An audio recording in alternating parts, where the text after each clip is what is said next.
I nared my legs before school one time and I didn't really wash it off for real, so I stunk. Let me set the scene. It's like 6 a.m., 6th grade, of course. We wore uniforms at the school and I like wanted to really stand out, but like we all wore pants. Like there was a choice to wear a skirt, but like I really didn't have a skirt. But finally my mom bought me a uniform skirt. Yay, yay, yay. I'm like, you know what? Perfect. I'm gonna nair my legs tonight. They're gonna be smooth, hairless for my debut in my skirt. So the morning of, at like 5 a.m., I nair my legs.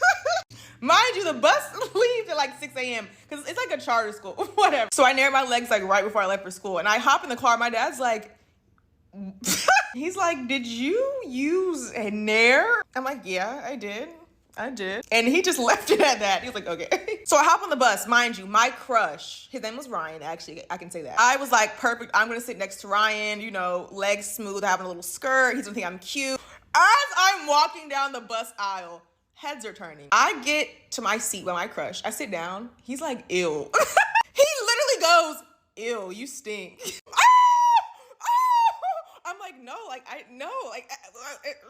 I'm like, no, it's just like Nair. It's just Nair. Somebody comes from the back of the bus and stops by me and goes, did you use Nair? I'm like, yeah, like, you know, can you tell like my legs are smooth? And she's like, no, like you stink. Like it stinks. Usually I slept in the morning on the bus, but this time, no sleep. I stayed up, legs crossed, legs like this the whole time, trying to just defunk the funk. Didn't work, of course, but got off the bus. I ran straight to the bathroom and I scrubbed my legs with school soap. Scrubbed the legs with school soap. It was still like dried hair on my leg. Cause I didn't know. I thought like you just use the cream and you know, just, I don't know what I thought. I was so self-conscious for the rest of the day. And that smell, you think that school soap made it go away? Well, it didn't. I stunk the entire day. Put a finger down if you were at the bar with your boyfriend and he sees someone that he knows, so he's like, wait here, I'm gonna go say hi to them. So he walks away and you're standing with his friend who happens to be the bouncer at the bar, and you're just making small talk, chit-chatting. There's a line of people trying to get into the bar, so he's, you know, checking the IDs for the people, letting them in, blah, blah, blah. And you're wearing an open back shirt, super cute. Anyways, this guy who's waiting to get into the bar comes up, hands his ID to the friend and was like, oh, by the way, like, I like your back tattoo. And so you're like, oh, thanks, like, that's it. That's the extent of the conversation. And then out of nowhere, your boyfriend comes running up and was like, what'd you say? What'd you say, bro? You like her back tattoo? And the dude was like, dude, chill. Like, I just liked her back tattoo. And your boyfriend is just not taking this like as an answer, so he starts chasing him around the bar. So you start chasing your boyfriend, who's chasing this other random dude around the bar, this packed, crowded bar.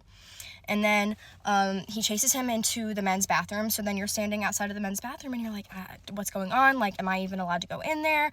And then finally they run out of the men's bathroom. So then you're chasing them out of the bar. They're now standing in front of the bar, mink, you know, throwing punches, just being crazy. And you look at the bouncer friend and you're like, dude, like, can you do something? Like, are you going to break this up? Like, what's going on? So then finally the fight gets broken up, whatever. You're walking up the street following your boyfriend. Now he's pissed at you, turns around, is like, get the fuck away from me, whore, blah, blah, blah, blah, blah. If you weren't such a whore, like, I wouldn't have to fight people. And then, like, just storms away. And so you're like, what the f***? And so you call your friend and you're like, girl, like, where are you at? And she happens to be at the bar up the street. So you walk to the bar up the street and you find your friend and you're, like, explaining to her what happened. You're like, oh my God, blah, blah, blah, blah. And then all of a sudden she's like, stop talking. And I'm like, what? And she was like, he's behind you. So I turn around, this dude is standing over me like, okay. And he's like, go the fuck home right now. So you leave the bar, you're walking to your car, and then you notice that he's following you from a distance. And you're like, oh, you know, maybe he's just coming home with me, right? So you get in your car, he gets into the car a few seconds after, and out of nowhere, he dumps a can of beer on you, punches you in the face, and then punches out your windshield and your passenger door and shatters them, and then proceeds to tell you that you'll never compare to his ex, who is way badder than you, and then gets out the car and storms away, and you still stayed with him for another, 2.5 years.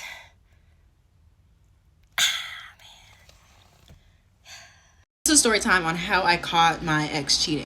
Again, this happened my freshman year. My freshman year was definitely a year to remember. I have so many stories from my freshman year. I cannot wait to tell y'all, but this is this one. So I wouldn't really consider him an ex because we weren't technically like dating. It was like a situationship, but we were definitely getting to the point where we were going to be in a relationship. So him and I met on a dating app. Again, yes, I know. Please, y'all, spare me. I know the dating apps are not good. I'm done with them. Trust me. Met on a dating app, moved over to Instagram, talked on Instagram, got off Instagram, went to iMessage, cool. Started going out on dates, started going out to eat, whatever. He would come over to my dorm, whatever, cool. We were in the car, we went to go get food, and we were gonna sit in like a little parking garage, eat, like do a little parking garage date, whatever, and then he was gonna drop me back to my apartment. Cool. So something tells me to check that phone. Why? Because I remember the last time we had hung out, I had seen a message when he was dropping me off. I had seen a message of a girl saying, "I love you." And that kind of like triggered something in my brain, but I was like, no, I don't know yet. This could be a sister, this could be a cousin, it could be like a friend. I don't want to jump to conclusions. I need some type of backing up evidence, some supporting documents before I get on him. So I'm in the car and I'm like thinking, how am I going to get that phone? How am I going to go through that phone? And ding, ding, ding, a light bulb pops up on top of my head. So I tell him we're going to play a game. And the game was he's going to cover his eyes or close his eyes. And I'm going to play music and he's going to guess what song it is. Like a dummy, he agrees and we start playing. So I'm literally shaking trying to do this because yes, his eyes are closed, but like he's getting kind of suspicious because I'm taking a minute to try to like play the songs. So I put a whole bunch of songs on the queue and I'm literally shifting in between the Apple Music app and his iMessage. I'm just flicking between them so I could switch the song super quick. And I made sure I played songs that he would know so that it would be a little bit easier so he could think that like he's actually winning it. And then I start playing harder songs. So I'm literally searching anything in that freaking search bar, y'all. I was searching everything. Anything you can think of, I searched it. And that's when I came across the messages I was looking for. There were so many messages with this one girl. I was about to be sick. One message I will never ever forget is when she had apologized for making a mess in his passenger seat. I will not say on TikTok what that mess was, but if you put 2 and 2 together, yeah. There's messages about them planning to have and all of that. And then by reading the messages, I could tell this is a coworker or something because they were talking about like, oh, do you work tomorrow, whatever, or can you pick me up in your car, or can I drive home with you? So I said, okay, I know what I'm going to do. I'm going to play this smart. So I played it smart. I took pictures of the messages on my phone and then I like cleared out his phone so he couldn't tell that I went through it. So I was like, okay, the game's done. You won. Haha, whatever. I'm ready to go home now. So he drops me off at my dorm and I have his location. So I wait till his location says that he's like 30 minutes away.